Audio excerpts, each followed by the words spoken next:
There are many things that you hear about King David in life. He was a great worshiper who developed the Davidic worship system.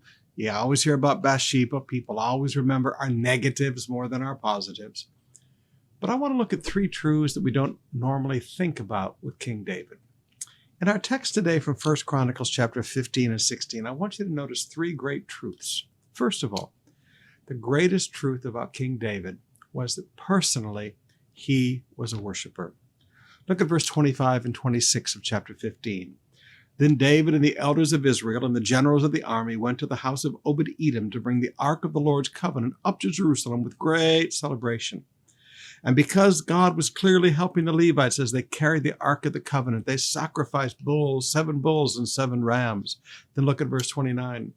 But as the ark of the Lord's covenant entered the city of David, Michal, the daughter of Saul, looked down from her window, and she saw King Saul skipping about and laughing with joy, and she was filled with contempt for him. This was a big day for him. He loved God.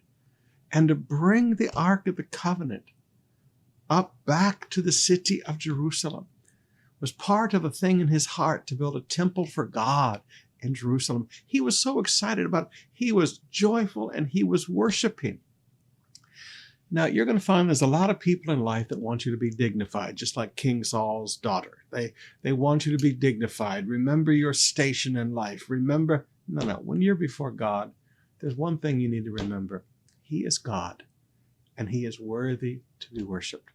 May I please always encourage you, be like King David. Worship God with all of your heart. The second great truth about David was his generosity. 1 Chronicles chapter 16, verses 1 to 3.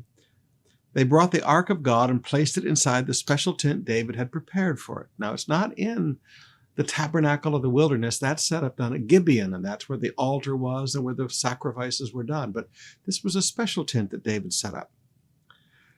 And they presented burnt offerings and peace offerings to God. When they had finished the sacrifices, now listen carefully, David blessed the people in the name of the Lord.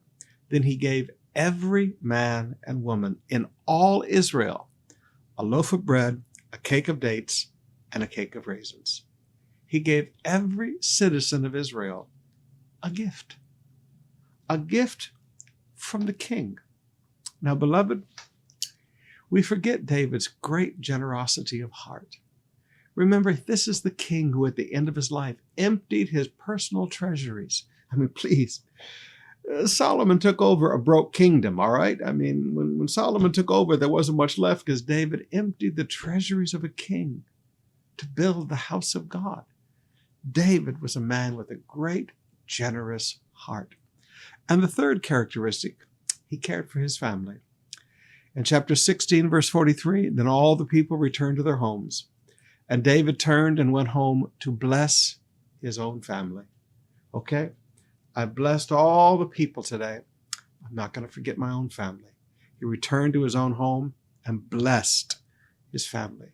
Now look at these three characteristics of a great leader and a man who is still probably the greatest, most respected man in all of Israel, even to this day, far more so than Solomon. He was a worshiper of God.